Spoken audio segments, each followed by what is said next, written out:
Guys, good morning mga inaanak, mga ate. Yeah, today is Sunday and we dedicate ourselves in our family to be together, going to church. So, let's start our morning.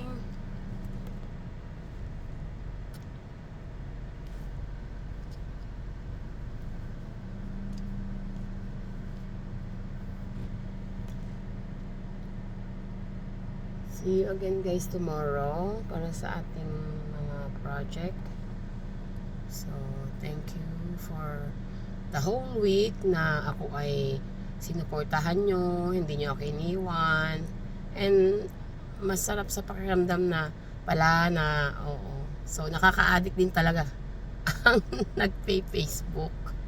Kasi nakakatuwa. Ang daming nagpapadala ng how are you? Ano, just that alone, yung pagsisay hi, malaking bagay. So, mga guys, mga ate, yung mga nagsisend sa atin ng message, even a simple hi and welcome and thank you.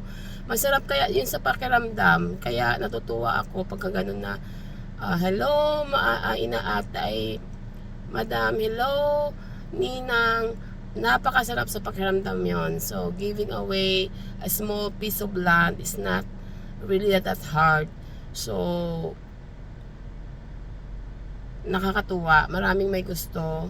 So, you know, in that land, kahit 100 square meter lang, makapagpatayo ka ng kubo mo doon at madala mo yung pamilya mo doon even once a month. It's really a good thing na meron kayong mapuntahan sa probinsya. Kasi maganda rin doon, malapit sa dagat. So, kung kahit hindi kayo makapag-check-in sa tabi ng dagat, meron kayong kubo doon. Magiging maganda na yun sa inyo kung makapagpatayo kayo ng pwede nyo yung tulugan, yung libangan ng weekend, you know. Hindi naman siya masyadong malayo. Bagak is already from here in Cavite. Nakukuha ko yan ng 3.5 hours. Yes, kasi hindi siya naman ganun ka-traffic. Paglagpas mo na ng NLEX, kung maaga kayong aalis, nandun na kayo ng 3 hours, 3.5 hours, yes. So, mga ate, kung talagang seryoso kayo, so meron akong isang pa to reach the 4,000, kailangan natin ma-reach yun. So, yung mga question, mga points, paunahan na lang kayo doon. Kasi kapag nakarating na kayo ng points, ng 10 points, at nag-draw na ako ng 4,000, siya na talaga yon. Siya na yung panalo doon kasi So, ang atin nyo na lang, kung nakarating na kayo ng 10 points doon sa question ko every day.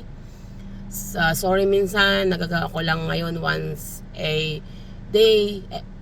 Isang beses lang talaga kasi, or kaya minsan dalawa kasi bisan na po tayo pagka ganun minsan nakakapunta na tayo sa lugar na walang signal.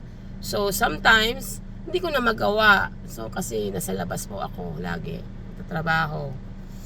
So gabi na yan ako nakakarating. So kung may question man ako sasabihin ng tanghali, kapag mahina ang signal, malamang pasensya na, gabi na yan. Pero pag nakapuntos na po kayo ng 10 points, ang iintayin na lang po natin para maibigay ko sa iyo na nakapuntos ng 10 points ay yung makarating tayo ng 4,000 follower. Malapit na yun, saglit na lang yun. So, stay tuned at lagi nyong aabangan ang aking mga posts. Malay nyo, may mga special giveaways tayo pag maganda yung mood.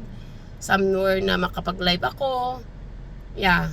So, hindi natin alam kung darating tayo doon na nandyan kayo, nakatune in kayo. Mag-inform naman ako eh. So, kung sinabi kong mag-live tayo, malay nyo, diba? But these 10 points, ipamimigay ko ito kapag may naka-attend na ng nakapalo tayo. So, kailangan magtulungan tayo. Kaya nga, magtulungan tayo na marating ko yung ma-unlock ko yung 4,000 followers, guys. Thank you and happy Sunday.